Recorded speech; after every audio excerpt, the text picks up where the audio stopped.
오늘 말씀은 스바냐서 1장 1절로 13절의 말씀입니다. 함께 읽습니다. 아몬의 아들 유다 왕 요시야의 시대에 스바냐에게 임한 여호와의 말씀이라. 스바냐는 히스기야의 현손이요 아마랴의 증손이요 그다랴의 손자요 구시의 아들이었더라. 여호와께서 이르시되 내가 땅 위에서 모든 것을 진멸하리라. 내가 사람과 짐승을 진멸하고 공중의 새와 바다의 고기와 거치게 하는 것과 악인들을 아울러 진멸할 것이라. 내가 사람을 땅 위에서 멸절하리라. 나 여호와의 말이니라. 내가 유다와 예루살렘의 모든 주민들 위에 손을 펴서 남아있는 바알을 그곳에서 멸절하며 그 마림이란 이름과 및 그 제사장들을 아울러 멸절하며 또 지붕에서 하늘의 뭇별에게 경배하는 자들과 경배하며 여호와께 맹세하면서 말감을 가리켜 맹세하는 자들과 여호와를 배반하고 따르지 아니한 자들과 여호와를 찾지도 아니하며 구하지도 아니한 자들을 멸절하리라. 주 여호와 앞에서 잠잠할지어다. 이는 여호와의 날이 가까웠으므로 여호와께서 희생을 준비하고 그가 청할 자들을 구별하셨음이니라. 여호와의 희생의 날에 내가 방백들과 왕자들과 이방인의 옷을 입은 자들을 벌할 것이며 그날의 문턱을 뛰어넘어서 포악과 거짓을 자기 주인의 집에 채운 자들을 내가 벌하리라. 나 여호와가 말하노라. 그날의 어문에서는 부르짖는 소리가, 제2구역에서는 울음소리가, 작은 산들에서는 무너지는 소리가 일어나리라. 막데스 주민들아, 너희는 슬피 울라. 가나안 백성이 다 패망하고 은을 거래하는 자들이 끊어졌음이라. 그때에 내가 예루살렘에서 찌꺼기같이 가라앉아서 마음속에 스스로 이르기를 여호와께서는 복도 내리지 아니하시며 화도 내리지 아니하시리라 하는 자를 등불로 두루 찾아 벌하리니 그들의 재물이 노략되며 그들의 집이 황폐할 것이라. 그들이 집을 건축하나 거기에 살지 못하며 포도원을 가꾸나 그 포도주를 마시지 못하리라. 여호와 앞에서 잠잠할지어다 라는 제목으로 말씀 증거합니다. 스바냐서는 독특한 면이 있어요. 선지자의 소개부터 특별합니다. 다른 선지서를 보면 자기소개가 간단하죠. 이름을 밝히고 잘해야 아버지 이름 정도 나옵니다. 그런데 스바냐서에서는 4대 조상까지 설명이 되어 있어요. 1절 봅니다. 아몬의 아들 유다의 왕 요시야의 시대에 스바냐에게 임한 여호와의 말씀이라. 스바냐는 히스기야의 현손이요 아마랴의 증손이요 그다랴의 손자요 구시의 아들이었더라. 자, 왜 이렇게 자세히 설명할까요? 일단 스바냐가 왕족, 귀족이라는 것을 알 수 있죠. 그러면 이 이야기를 굳이 왜 할까요? 그 사실이 오늘 스바냐서와 중요한 연결점이 되기 때문입니다. 본래 남쪽 유다의 왕은 모두 20명이었는데 히스기야가 13번째 왕이었어요. 히스기야에게 가장 특별한 일은 죽을 위기에서 하나님의 은혜로 고침을 받고 15년 생명 연장이 된 사건이었죠. 그때 생명 연장 후에 3년 만에 낳은 아들이 있었습니다. 그가 므낫세였지요. 다만 안타깝게도 그는 이후 최악의 왕이 됩니다. 55년을 통치하면서 폭정을 일삼았어요. 또 그 아들은 아몬이었는데 2년간 통치하죠. 하는 짓이 아버지인 므낫세와 비슷했습니다. 그리고 그 다음에 등장한 왕이 18대 요시야 왕이었어요. 그러니까 요시야가 등장하기 전까지 57년 동안 이스라엘에는 어마어마한 우상 숭배가 있었고 많은 문제가 노출됐습니다. 이때 나라가 망해도 이상할 것이 없을 정도였어요. 자, 그런데 그렇게 끝나버릴 것 같았는데 하나님이 마지막 불꽃 같은 기회를 주시는 거예요. 그것이 요시야 왕의 등장입니다. 할아버지와 아버지는 우상 숭배를 하였고 죄 가운데 폭정을 일삼았지만 요시야는 매우 영민했고 신실했어요. 특히 성전을 수리하면서 율법책을 발견했을 때 그 말씀을 듣고 즉시 옷을 찢으면서 무릎을 꿇고 회개한 것이 유명한 사건이죠. 그리고 율법을 기준으로 하여서 유월절 신앙을 회복했습니다. 놀라운 일이었어요. 왕으로부터 시작해서 모든 성읍과 백성이 이 놀라운 부흥의 역사에 참여하게 된 것입니다. 자, 그런데 여기서 한 가지 궁금한 게 생겨요. 아무리 왕이 각성을 했다고 해도 이렇게 모든 백성이 호응하는 게 가능했을까? 그것도 므낫세와 아몬의 우상 숭배가 반백년 이상 깊이 뿌리 내린 상황에서 이게 과연 쉬웠을까요? 자, 이것이 스바냐서의 존재의 목적입니다.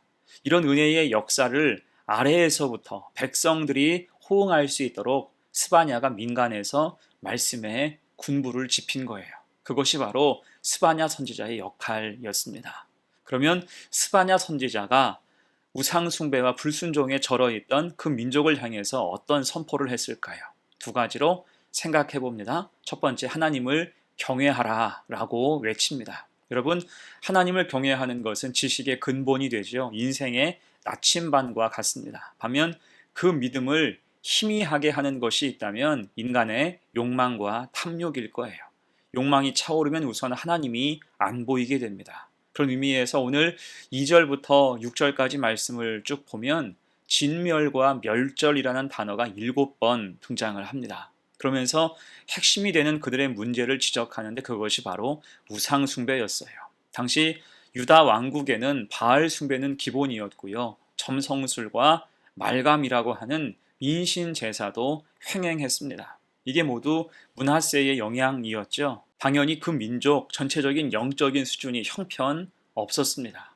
6절에서 지적하는 것처럼 여호와를 배반하고 따르지 아니한 자들, 여호와를 찾지도 아니하며 구하지도 아니한 자들이 백성 중에 대다수였다는 말입니다. 이에 오늘 스바냐는 강력하게 선포하죠.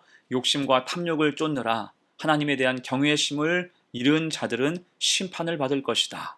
자, 그래서 오늘 말씀에서 진멸과 멸절이라는 표현을 7번 반복해서 사용한 것입니다. 한마디로 하나님께로 돌아오라. 하나님을 경외하여서 생명줄을 놓지 말라. 그것이 살 길이다 라고 외친 것입니다. 그리고 이것이 이후 유다의 영적인 바닥을 흔들어 깨운 가장 강력한 선포가 됐어요. 여러분, 우리도 그렇습니다. 말씀에 은혜 받고 기도가 응답되기를 원한다면 하나님을 경외하는 것은 기본 중에 기본이어야 할 것입니다. 하나님의 하나님 되심을 믿고 의지하여 욕망을 밀어내고 게으름을 정리하고 다시 믿음을 바로 세워가야 하는 거예요. 영적인 수준을 다시 세워야 인생의 소망이 보이는 것입니다. 그래서 진멸과 멸절이 아니라 은혜와 형통이 약속된 축복을 받는 우리 성도들 되시기를 간절히 축원합니다. 아멘. 두 번째예요. 스바냐의 선포 두 번째, 하나님 앞에서 잠잠할 것을 외칩니다. 7절 봅니다. 주 여호와 앞에서 잠잠할지어다. 이는 여호와의 날이 가까웠으므로 여호와께서 희생을 준비하고 그가 청할 자들을 구별하셨음이니라. 아멘. 하나님 앞에서 잠잠하라. 이것은 굉장히 중요한 신앙의 자세지요. 핑계 대지 말고 딴 생각하지 말고 잠잠히 하나님 말씀을 듣고 그 뜻에 순종하며 따라가야 한다는 것입니다. 특히 우리가 보았듯이 4절로 6절까지의 죄는 당시의 백성들에게는 보편적이었어요.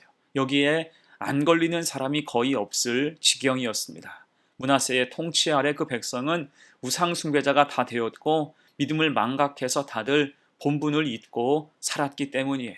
그러니 하신 말씀 잠잠하라. 거기서 꼼짝 말라고 하시는 것입니다. 특히 그런 악한 일을 앞에서 주동한 사람들에게도 말씀하시죠. 8절과 9절 여호와의 희생의 날에 내가 방백들과 왕자들과 이방인의 옷을 입은 자들을 벌할 것이며 그 날에 문턱을 뛰어넘어서 포악과 거짓을 자기 주인의 집에 채운 자들을 내가 벌하리라. 아멘. 여러분, 이게 누구 이야기입니까? 앞장서서 욕망에 춤을 춘 사람들이에요. 므낫세에게 보조를 맞추어서 살았던 사람들입니다. 여러분, 상식적으로 왕이 우상 숭배에 흠뻑 빠져 있을 때 그 아래에 있던 간신들, 아첨꾼들은 어땠을까요? 왕에게 잘 보이려고 더 우상 숭배에 열을 올렸을 것입니다. 그렇게 해야 자신들의 권력과 부귀가 보장되기 때문이죠. 그래서 우상 숭배를 일삼는 사람 중에 의롭고 정직하고 청빈한 사람은 아무도 없었던 거예요. 이에 하나님은 그들을 벌하시며 그와 관계된 모든 것을 치우시겠다 선포하시죠. 10절과 11절 말씀, 나 여호와가 말하노라. 그 날에 어문에서는 부르짖는 소리가, 제2구역에서는 울음소리가, 작은 산들에서는 무너지는 소리가 일어나리라. 막데스 주민들아, 너희는 슬피 울라. 가나안 백성이 다 패망하고 은을 거래하는 자들이 끊어졌음이라. 아멘. 쉽게 말하면 우상 숭배자들이 일으킨 산업이나 융성했던 모든 게 다 무너진다는 것입니다. 심지어 하나님은 12절에서 하나님을 원망하고 멸시했던 자들, 악한 우상 숭배에 동조한 자들을 전부 찾아내신다고 말씀하고 있고, 또한 거짓 믿음으로 하나님을 기망한 사람도 찾아내서 심판하신다 말씀하고 있습니다. 그러니 이제 그런 것을 가지고 떵떵거리고 안심하지 말고 고요한 중에 임하시는 하나님 말씀, 폐부를 찌르는 하나님 음성 앞에서 잠잠해야 한다는 거예요. 여러분, 곧 므낫세와 악한 사람들 문제가 무엇입니까? 자기들이 누리는 것이 영원할 줄 알았다는 거예요. 자기 세상이 영원할 줄 알았어요. 하지만 그것은 일장 춘몽이었죠. 왜요? 하나님이 모든 걸 보고 알고 계셨기 때문입니다. 보응하시는 거예요. 이에 우리도 기억해야 할 것입니다. 하나님 앞에서 우리는 늘 겸손함으로 잠잠해야 하는 거예요. 우리 마음도 혼자 들떠서 저만치 앞서갈 때가 있지요. 믿는다고 하면서도 악한 것들 앞에서 눈이 돌아갈 때가 있습니다. 그러다가 우리도 죄 가운데 빠져들어갈 수 있는 거예요. 이 오늘 말씀을 기억해서 하나님 은혜 앞에서 잠잠히 성도답게 살아가야 할 것입니다. 기도보다 앞서지 말고 겸손히 말씀에 순종해야 하는 것입니다. 거기에 선하신 하나님의 인도하심이 있기 때문이에요. 이를 기억하여서 늘 믿음 가지고 살아가는 복된 성도가 되시기를 간절히 축원합니다. 그럼 이제 말씀을 정리하면서 오늘 말씀의 교훈은 분명합니다. 먼저 믿음의 현실을 돌아보면서 욕망에 춤추지 말고 하나님을 경외하라는 거예요. 하나님을 경외하는 게 모든 인생의 소망이 된다는 것입니다. 또 하나는 잠잠히 하나님 말씀 앞에 서라는 거지요. 그럴 때 악한 삶에 제동이 걸리고 빗나간 길이 바로 잡힐 수 있기 때문이에요. 이 우리도 하나님을 경외하고 말씀 앞에 잠잠히 설 때 신실한 믿음으로 사명에 충성을 다하여서 귀한 열매가 가득한 복된 성도의 삶이 되시기를 간절히 축원합니다. 아멘. 함께 기도합니다. 은혜로우신 하나님 아버지, 오늘 스바냐 선지자를 통해서 우상과 욕망에 사로잡혀 하나님을 잊어버린 유다 백성을 향한 경고를 듣게 하시니 감사합니다. 우리 또한 세상 욕심과 탐욕으로 하나님을 경외함을 잃어버릴 때가 많았음을 고백하오니 다시 하나님 바라보며 잠잠히 주님 앞에 서서 그 말씀에 순종하는 믿음을 허락하여 주옵소서. 그래서 심판의 대상이 아니라 은혜와 생명의 약속 안에 거하는 성도가 되게 하옵소서. 어떤 시대와 상황 속에서도 하나님만 경외하며 충성되게 살아가는 귀한 심령들이 되게 하옵소서. 감사드리며 예수님의 이름으로 기도합니다. 아멘.